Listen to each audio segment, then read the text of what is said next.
Assalamualaikum warahmatullahi wabarakatuh. Halo teman-teman, perkenalkan nama saya Faiga Nurrohmah dari kelas A2 S1 program studi S1 Akuntansi Fakultas Ekonomi Universitas Islam Sultan Agung. Di sini saya akan menjelaskan mengenai production cycle dari perusahaan manufaktur konveksi yang bernama fast fashion. Production cycle atau siklus produksi itu sendiri adalah rangkaian aktivitas bisnis dan operasi pemrosesan data terkait yang harus terjadi yang berkaitan dengan pembuatan produk. Tujuan dari siklus produksi adalah mengotorisasi semua produksi dan perolehan aktiva tetap dengan baik, menjaga persediaan barang dalam proses dan aktiva tetap, mencatat siklus produksi yang valid dan sah, mencatat siklus produksi secara akurat, dan melakukan setiap aktivitas siklus produksi secara efisien dan efektif. Konveksi fast fashion adalah usaha manufaktur yang menghasilkan pakaian jadi atau garment seperti pakaian wanita, pria, dan anak. Usaha kami ini lebih ke dalam lingkup muslim-muslimah. Konveksi ini bisa menghasilkan atau membuat pakaian dalam jumlah yang banyak. Berbagai desain bisa dibuat dalam konveksi kami. Selanjutnya adalah pengendalian intern. Yang pertama adalah pemisahan fungsi, yang kedua sumber daya manusia, yang ketiga transaksi, yang keempat otorisasi, yang kelima pencatatan, dan yang terakhir pembandingan. Selanjutnya, kita bahas satu persatu mengenai pengendalian intern yang terdapat pada production cycle konveksi fast fashion. Yang pertama adalah pemisahan fungsi. Terdapat bagian penjualan, bagian produksi, bagian perencanaan dan pengawasan, bagian gudang, terdapat gudang umum dan gudang khusus, bagian akuntansi, dan yang terakhir bagian keuangan. Yang kedua adalah sumber daya manusia. Yang pertama, penjahit. Kriterianya adalah yang sudah terlatih atau ahli dalam menjahit, obras, memotong, dan lain-lain. Yang kedua, desainer. Kriterianya tentu adalah yang ahli dalam mendesain. Memiliki sifat yang jujur dan dapat dipercaya. Cekatan karena dalam bidang konveksi biasanya memproduksi jumlah yang sangat besar. Dan tentunya hal itu harus dilakukan dengan orang yang cekatan tetapi tidak meninggalkan kerapian. Bagian perencanaan orang yang komunikatif, cepat tanggap, dan lain-lain. Yang terakhir bagian akuntan tentunya yang ahli dalam bidang akuntansi. Yang ketiga adalah transaksi. Setiap transaksi yang terjadi akan dicatat dalam jurnalnya masing-masing. Misalnya transaksi pembelian akan masuk di jurnal pembelian, penjualan masuk di dalam jurnal penjualan, dan lain sebagainya. Transaksi bagian pembelian barang dagangan secara tunai dengan supplier, sedangkan transaksi penjualan bagian penjualan dilakukan secara tunai tanpa sistem kredit, baik pembelian secara online maupun offline. Transaksi dilakukan dengan secara tunai, tidak menerima pembayaran dengan sistem kredit. Dapat via cash, transfer, COD jika dipenjual secara online. Dan apabila pembayaran selain uang kas, maka wajib konfirmasi terlebih dahulu kepada admin agar pesanan dapat segera diproses oleh perusahaan. Yang keempat adalah otorisasi. Otorisasi manajer pembelian, manajer gudang, manajer keuangan, manajer penjualan, manajer pemasaran. Setiap bagian mempunyai manajernya masing-masing. Manajer-manajer ini akan memberikan otorisasi terhadap suatu transaksi. Jika transaksi tersebut benar apa adanya, logis dan masuk akal. Hal ini dilakukan agar terhindar dari segala praktik kecurangan. Yang kelima adalah pencatatan. Pencatatan ke dalam catatan akuntansi dilakukan oleh bagian akuntansi setiap ada transaksi. Pencatatan dilakukan secara berurutan serta harus dilampiri dengan bukti pendukung yang lengkap atau dokumen pendukung yang lengkap.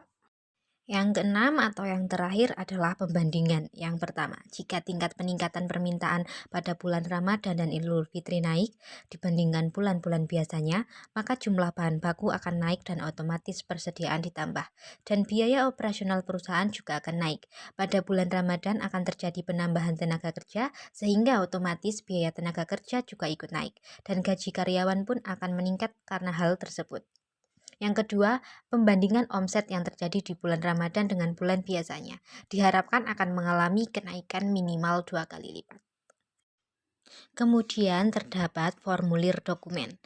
Formulir dokumen yang digunakan dalam production cycle perusahaan konveksi fast fashion adalah yang pertama surat order produksi, yang kedua daftar kebutuhan bahan, yang ketiga daftar kegiatan produksi, yang keempat bukti permintaan dan pengeluaran barang gudang, yang kelima kartu jam kerja, yang keenam laporan produk selesai.